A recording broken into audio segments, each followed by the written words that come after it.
It's usually kids follow. It is always. And then when you run out of kids, you go to the wife. Are Ron and Kathy still gone? Yeah, They are? They're in Pikes Peak yesterday. Oh, wow. I got a really nice picture of them. That's great. Are they still talking to each other? Dad said he's never going again. Something about scared of the mountain. We didn't like the beach either, so we couldn't see. Some people are just not happy in where they're at. I guess so. Riding around on his Ranger.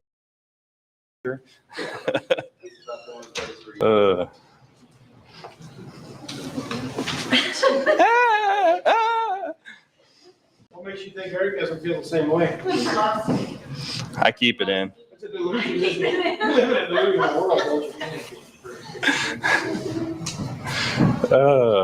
Oh boy. All right.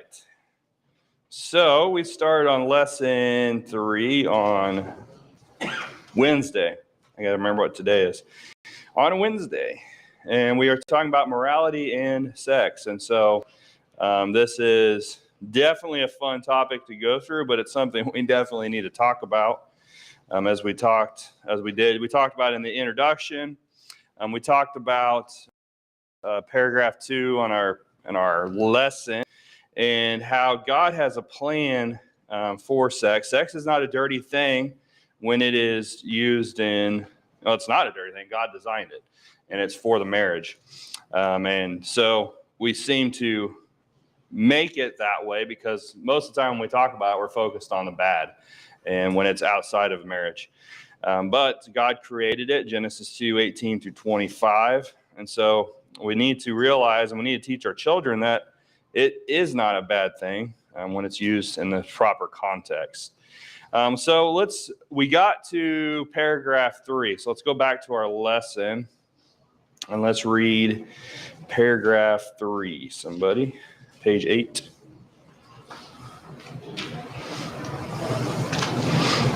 The Bible is trained in improving sex between a scripturally married husband and wife, the example of Adam and Eve. There are other places where the Bible speaks openly of marital sex. The Song of Solomon contains several references to both the male and female bodies and speaks of the desire for sexual union. Paul reminds the Corinthians that husbands and wives are expected to fulfill one another's sexual needs. 1 Corinthians 7:2-5.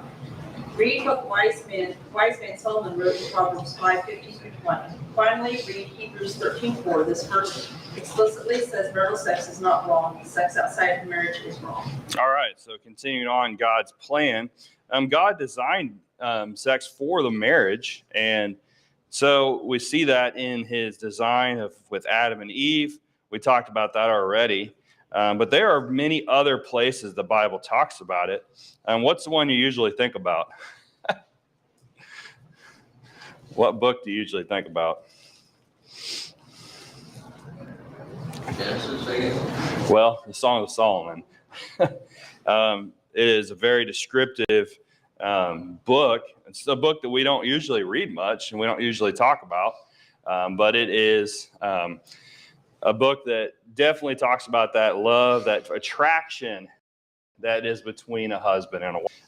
And it's believed that the first part of the book, they're not married at that point. They're married later in the book, but you have that attraction that's there. And it's not looked at as a bad thing, but then you see the desire grow once they are married later on. But first off, we see just in the book of Genesis, I don't know if you guys read these, but there are several mentions of sex in Genesis in itself. And especially if you talk about sitting down with your children and talking about it, you're going to end up going through and you're going to have questions. You're going to have questions through this, especially when you get to chapter 29 and chapter 30 and things that happen there. Your children are going to ask, well, what's that mean? And so there are going to be times you're going to talk about it, but the Bible talks a lot about it. And not every time in the book of Genesis it's looked at in a good light. And see, that's the thing about the context it's important to teach the context of what is going on, because it could be that it was looked at in a bad light because of something. You think about Joseph and what Potiphar's wife wanted to do. Well, he ran from her because of it. And so it's good to talk about that. But there are other Bible passages that talk about the sexual love of a husband and a wife. Let's go to Proverbs 5. Proverbs 5. And let's read 15 through 20.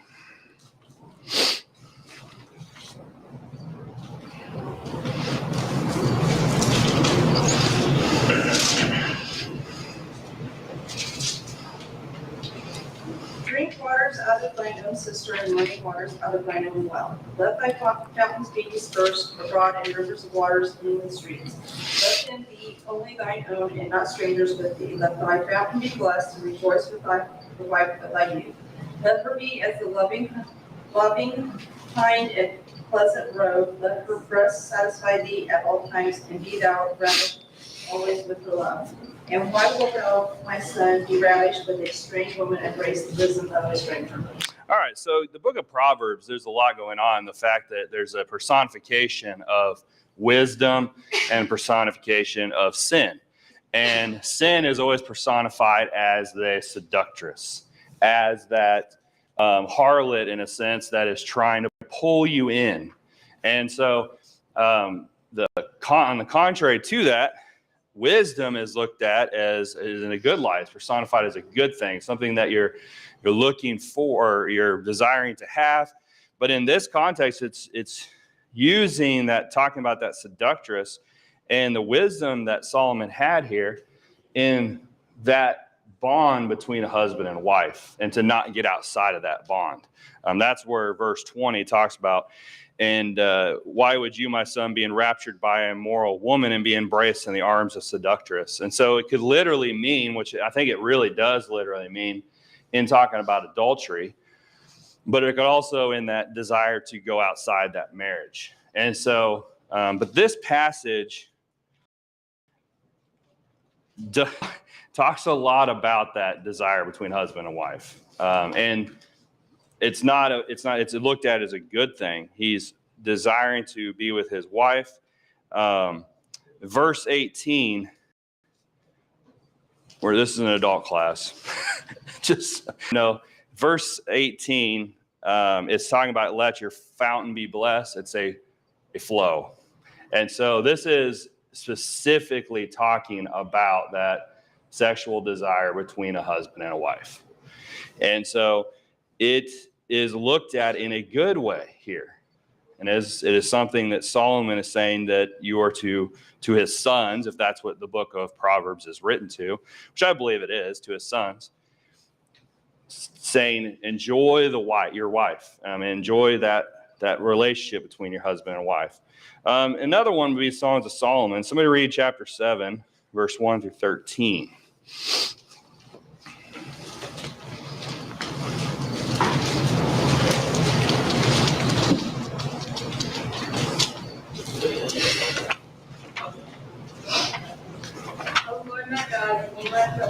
Saving from all those who persecute me and deliver me, lest they take my life and break me in pieces while there is none to deliver.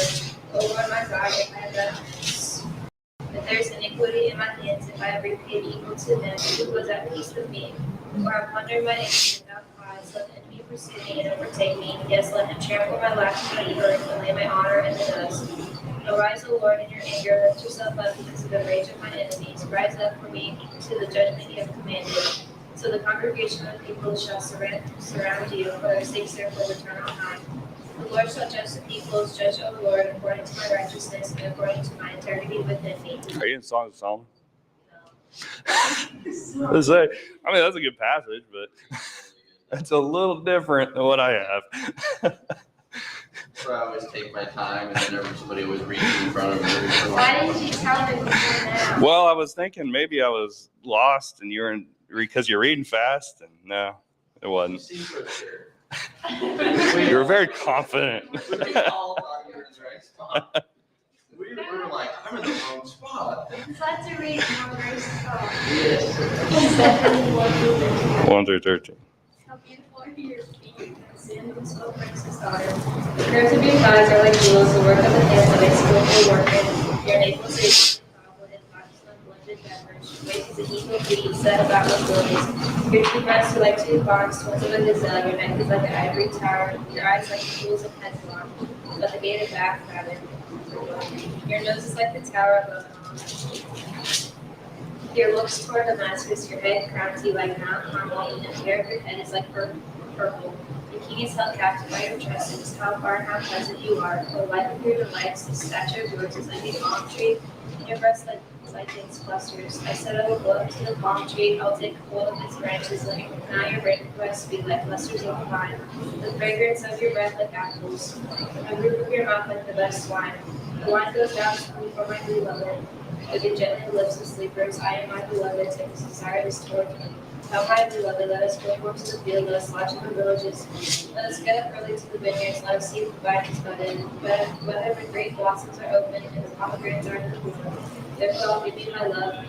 The mandrakes give off a fragrance, and at our gates are pleasant fruits, all manner of new which I have laid up for you, my beloved. All right, so as we see, this very descriptive, but it's looked at in a good way. Solomon is talking about his desire for his wife, this woman that he talks about through the book of Song of Solomon, and it's a love story between the two. And so you think about it when we're talking about with the teens back here, which they're not reading these passages, they're looking at some few in Genesis, but we're going to go through these passages if we sit at home and we're reading with our kids. Kids are going to ask questions of what these things mean. And so it's good to put this in a good light by saying this is what God desires between a husband and woman. That does the husband and wife is that desire that God designed. And so that's why it's here. I really believe that it's here is for that description of us, so we can read today and understand. And so another verse, this is a verse that the book had, was in 1 Corinthians chapter 7 and verse 2 through 5.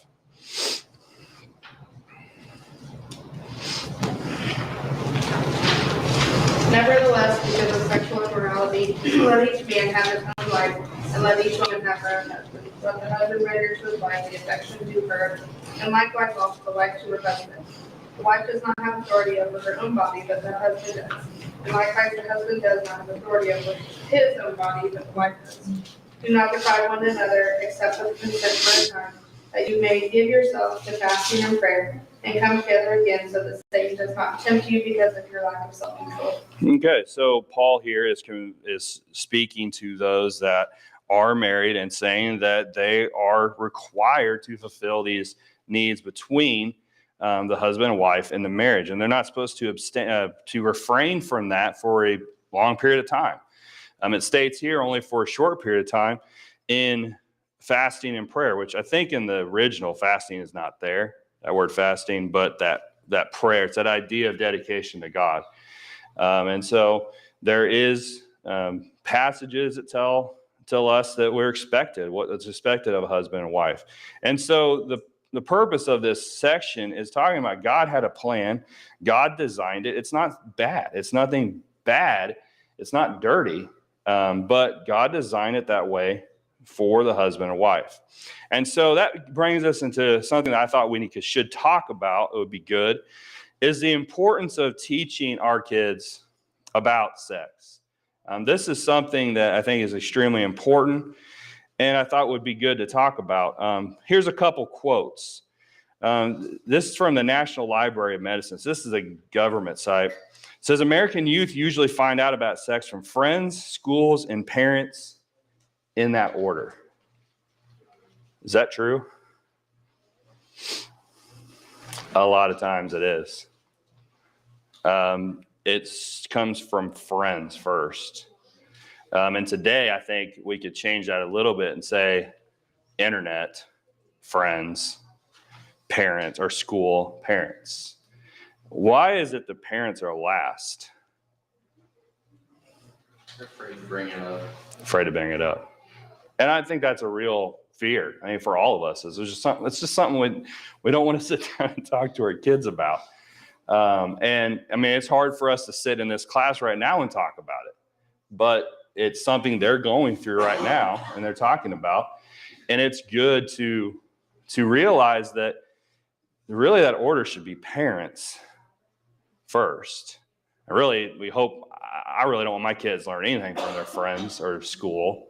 But school does have sex education. I don't know, what grade is that? They do that. Yeah. 4 through 6. Okay. See, Holly usually takes care of that. I know that some of them have gone through some of that, but It's getting introduced to the kids at a younger age than what we would think that they need to be introduced to it. yeah, I think you're right. And especially with the indoctrination of homosexuality, transgenderism, they're trying to put that into preschool and kindergarten, introducing it. No, that's good. That's good. Yeah, we're out of your I class. think in Eagle Bell, girls only is 4th grade because of the change. Yeah. And then 5th grade, it's girls and boys. Yeah. Mhm. They show Yeah. together though. No, they do separate in Eagle Yeah, Bell. but it's two separate. We want you to sign the paper because your child didn't bring it home. Yeah. That's always a problem, is your paper. Yeah. But it really, that is the order. And so we think about the problems that have arose in our country. I think it falls back on parents. Parents not teaching their children. Now, parents, a lot of times, I'll never forget this. We lived up in up by Newton for a while. And my neighbor, his teenage son, he was encouraging his son to go find what he considered someone that's loosely would just sleep with him. And he was encouraging it and laughing about it. That is terrible. I never forget that. I was standing there when he was telling his son and joking to his son about it. And so that's not good. So it's still a parent's fault there too. But really, I think it starts with us. It starts with us as parents. We don't need to let our kids find out from their friends, because their friends are probably not getting from a good source. And so here's another quote. This is from firstpost.com. It says, clinical psychologist Catherine Sterner Adair has revealed that during the course of her research, she has noted that the internet is fast turning out to be the sex education teacher for youngsters. It is not always a good thing to turn to the internet for all the answers, since the sex-saturated culture, which we've already talked about, and technology together have managed to shake up society norms about relationships dramatically in the past few years. What does she mean by shaking up the norms about relationship? When you're getting your information from the internet, especially when a lot of that is pornography, does a kid's idea of this change? Is it not the way God designed? See, this is where minds can go, because what is normal and what God has designed it for can be changed when we're going to terrible sources. And so it's changing our society. I really do believe that. I mean, you think about we already talked about the sex-saturated world. You've got the Harvey Weinsteins and things that's going on in our society. Comes back to this. If children are learning what sex is from the internet, then they are becoming confused about what is real and right. Think about that. It is. And according to the National Library of Medicine, they stated this: hundreds of studies have shown that sex education does not lead to earlier or increased sexual activity. The only exception is programs that teach complete abstinence as the only option rather than one of the range of options. That is interesting. They state that. I'd put that in there not as a good quote, but as something to see where they are teaching that abstinence should not be taught, is what they're saying. Abstinence should be just an option. And so even this is the this is the government website, National Library of Medicine. This is what they're stating should be. That's why they should be forcing more sex education in our schools, because they think that that helps. Well, what does that help with? What are they trying to help with that sex education? Teen pregnancy. Teen pregnancies, disease. They're spreading their agenda too. Yeah, it is. But the big, it's agenda. Yeah, definitely. I think the big thing is the teen pregnancies. And so let's teach them how to be safe instead of not do it the way God said to not do it. And so that's what the focus is. That is the focus with sex education in our schools. And we need to realize that. And I think most of us probably do realize that. But that's what they're teaching. They're just trying to stop the spread of disease and increasing of the numbers in teen pregnancies is what they're trying to do. So That's how the government is, though. It's data-driven. it is. It's data driven. That's my whole entity. All we care about is fatalities and crashes, so that's all we do. Yeah. Fatalities and crashes. However we can get to fewer, I mean, it's just government, and they have one purpose, and that's lower numbers. Yep. And that's what they're trying to do, is say, well, hey, it's working because the numbers have gone down. And you can find studies that say that the numbers of teen pregnancies have gone down, which is a good thing, but it's not because of what God said. It's because what they're trying to teach children. And so think about that. If our children are learning about sex from the school, what are they learning? It's fine. Whatever you want to do, just protect yourself is what they're saying. And so it comes back to us, as we need to teach our children. We need to be the first person. We need to be that information for our children. And so this is from, like I said, I got some of this information from a couple sermons from PTP back in 2019. So this is some things from Jonathan Harrison that stated why it is hard for parents to talk about sex. One of them was his thoughts were false biblical teaching. There has been, the Catholic Church has been teaching false ideas about this for years. And the idea about it is that it is only for procreating. That's it. Now, that's not saying everyone believes that, but that's some of the things that was taught. And so if it's not for procreating, then it should not be done in a marriage. And so that is a false idea of what the Bible teaches, is that's not what the Bible teaches. At all. We wouldn't have passages like the Song of Solomon if that was the case. We wouldn't have passages like we read in Proverbs chapter 5 if that was the case. And so sometimes it can be hard to talk about it because we've heard false things about it from biblical teaching. But it is to be something that is enjoyable for a marriage couple. So sometimes false teaching is something we've learned growing up. Maybe we've always heard it was a bad thing, so it's hard for us to sit down and talk to our kids about it. Sometimes it's because we've not had any teaching on it. Think about that. Has the church talked about it a lot? I'm not saying a lot. It needs to be a lot. I don't think it's something we need to be discussing all the time, but it is something that the church should be talking about it. But I know throughout my life, I never heard anything about it. This might be one of the first times. It's the first time I've taught it. I mean, in this kind of setting, I've never sat in a class where we talked about it at all.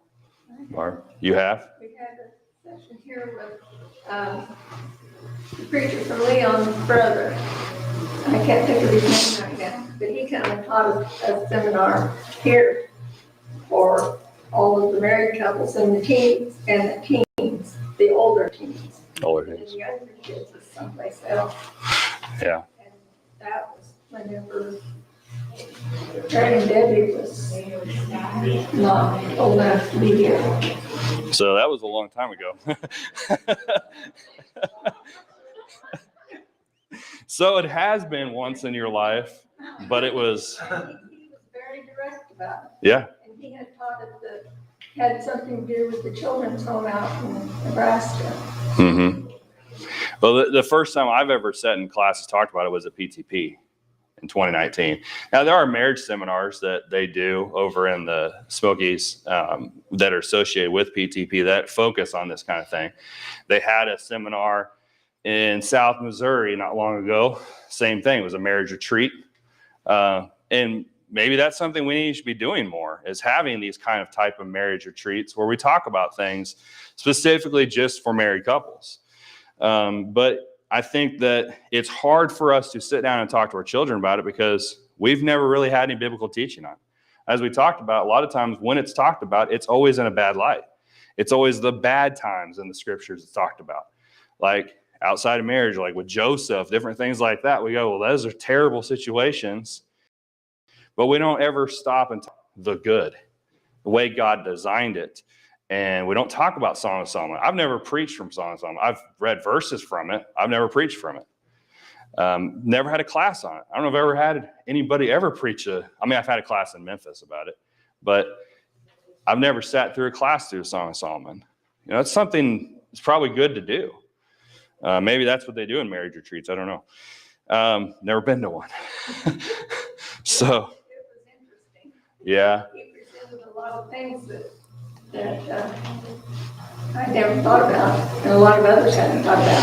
Mm-hmm. We had a lot of church people come from a long ways away. That's good. You know, maybe it's something we should be doing again. I think it'll be good.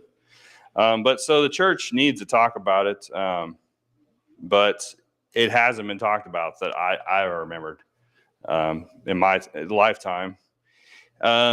Sometimes it's hard to talk about sex. And this is one thing he stated, which is not the case for everybody, but sometimes there's trauma in somebody's life that's brought about that difficulty for them to talk to their children about it. Maybe it's the other way around. They're like, okay, this trauma has affected me. I want to make sure my kids don't go through this kind of type of trauma. And so that could be a good thing. But I think sometimes it can be hard for someone to sit down that has dealt with trauma. And I really believe that there is more trauma. Another class I went to talked about this a little bit, but they say you'd be surprised how much of these kind of things happen in the church, unfortunately, throughout the country, where sexual abuse and things like that have happened. And so it is something that some people do deal with, and it may be hard for them to sit down and talk about this. Maybe it's guilt or shame of something they did. None of us are perfect. And maybe we've had things in our past that it's hard for us to sit down and talk to our kids because we felt guilty for something we've done in our past. And shame over something we've done. And so it makes it hard to sit down. Maybe it was the fear of talking to them that we don't want to put ideas in their heads. You know, I always thought if we talk about the subject, it's going to put the thought in their head, and then so they're going to go do something. I think that's a fear.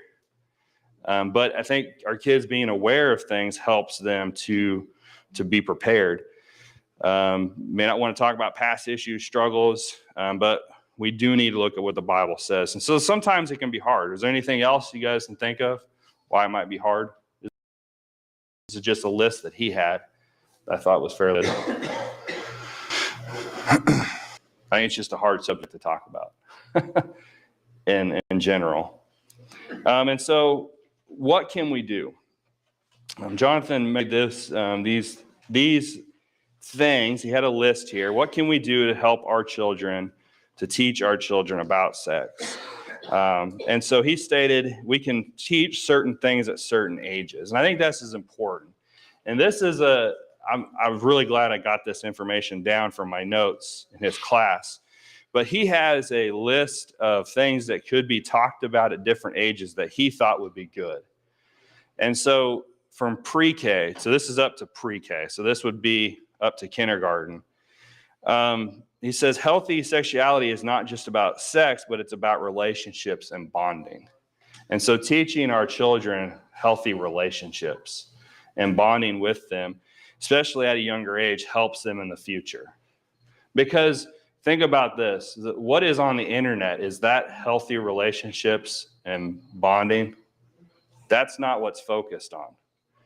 But what God designed this for, we see in Genesis chapter 2 and 3, it was a union. What does a union mean? We have something that's united. Yeah, one flesh, that bonding. And so helping our children to understand having a healthy relationship, a bond with us, our families, things like that, teaching them what true relationships are will help them to see that in the future, that's on the internet, things that's being taught, that's on our TV shows, that's in movies, is not what God designed, because it's not about relationships, it's about the act. It's about the pleasure. Okay, it's not about the relationship. And so he talked about eye contact, being there for them when they need something, teaching them correct terminology. So he's saying the correct terminology in naming our parts of our bodies with our children, getting familiar with that. One thing he stated was, if we teach our children some of the proper terminology and at that age, it helps with, in the future, somebody trying to maybe have some abuse and things that could happen in the future. It could help them with that to stay away. Talk to them about everything and how God created us. Show them, like in Psalm 139, that we are fearfully and wonderfully made. God designed us this way. God gave us these things for that purpose. And so then age 5 through 10, we need to talk to them about puberty that's coming. Talk to them about it so that they're prepared. And I think that's what the schools are trying to do, right? This is the age where school is fourth grade? What's the age at fourth grade? 9 and 10. And so they're getting ready for what's coming, and they're trying to teach them about that. I don't think that's a bad thing, but I think there's ways that us parents could talk to them about that too. There are books that help with that. They could go through, or just sitting down and talking to them about it. Teach them the correct and incorrect context of sex. And we talked about that already a little bit. You have Genesis 1 and 2. Well, what was the context of that in Genesis 1 and 2? Is it good or bad? Good. It was good. That's the way God designed marriage. Now, somebody read Exodus 20 and verse 14.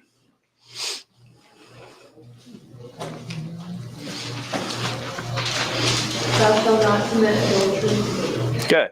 Talk to them about what that is. Somebody read Deuteronomy 22:25.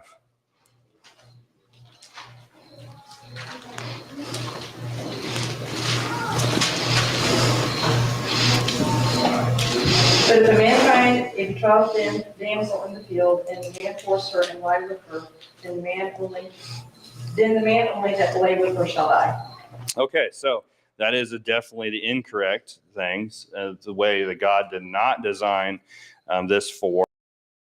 And so there are other passages. 2 Samuel 13. Everybody knows what that is.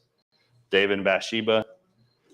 So there is plenty of bad examples in the scriptures of sex and things like that. But there also is good examples. We've already looked at some of those. Proverbs 5 and the Song of Solomon. And so teaching them the correct and incorrect context. At age 5 through 10, they're starting to understand things. They're starting to catch on. This is the age, like Matt's in this age, and he asks a lot of questions. When we sit down and read the Bible together at night, he'll ask questions. Sometimes they're just questions just because he wants to ask questions, but he asks questions a lot, and he catches things.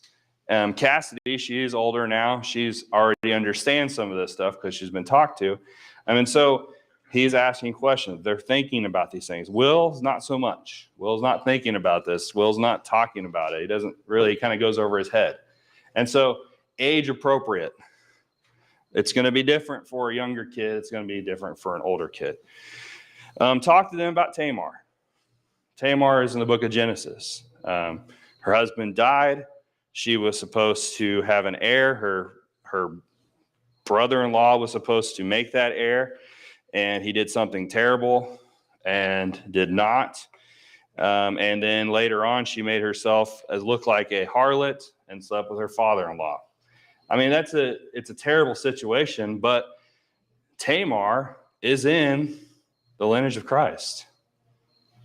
And so, that's a part of the history and going all the way back. And so things like that, talk about Tamar, talk about David and Bathsheba. Doing family devotion time will be the time to do this. That time together, family, at night, it's something that's hard to get done every night. It's hard for us. It's hard for, I'm sure, everybody to get done every night. But to sit down and read through these passages as you go through the Bible, maybe just pick a book. You start in Genesis, start reading through Genesis. And we see how many times you're going to see these things pop up in Genesis. Use that opportunity to talk about it. If you have younger children, you're just kind of going to say some things and go on because it's age appropriate. If you have an older child, maybe you need to pull them aside and talk to them a little bit more in depth about it. But during this time, you need to introduce the idea of the problem. I don't know about idea, but problem of pornography. The average age of a child exposed to it is 8 years old. That's sad. And like I said, I think it's getting less because of the ages that children are running free with devices. And it's so easy to access. And so we've got to be careful. And we also need to talk to them about it and say, if you see things that are like this, they're not good. Get away from it. And so at the age of 5 through 10, we need to be talking about that to them. Ages 10 through 14. Somebody read Luke 2, 41 through 52.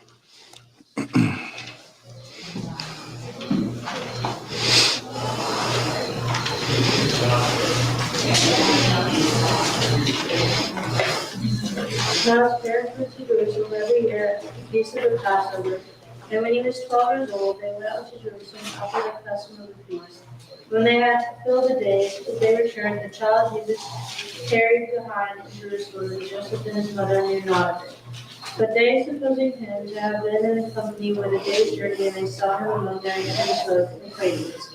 When they found him not, they turned back again to Jerusalem, seeking him. And it came to pass that after 3 days they found him in the temple, sitting in the midst of the doctors, but hearing them and asking them questions. And all that heard him were astonished at his understanding and answers. And when they saw him, they were amazed. And his mother said unto him, Son, why hast thou thus dealt with us? Behold, thy father and I have sought thee sorrow. And he said unto them, How is it that ye sought me? Wist ye not that I must be about my father's business? And they understood not the saying which he spake unto them. And he went out with them, and came to Nazareth, and was subject unto them. But his mother kept all these things in her heart. And Jesus increased in wisdom and stature, and in favor with God and man. Okay, so we have an account of Jesus at the age of 12. It's stated he's at the age of 12. And so Jesus, it's stated in verse 52, he grew in stature. That means his body got bigger. That means Jesus went through puberty. You don't usually think about that. He did. We talked about how Jesus was tempted. We talked about this in the last session. Jesus was tempted at all points like you and I. All points includes those sexual desires.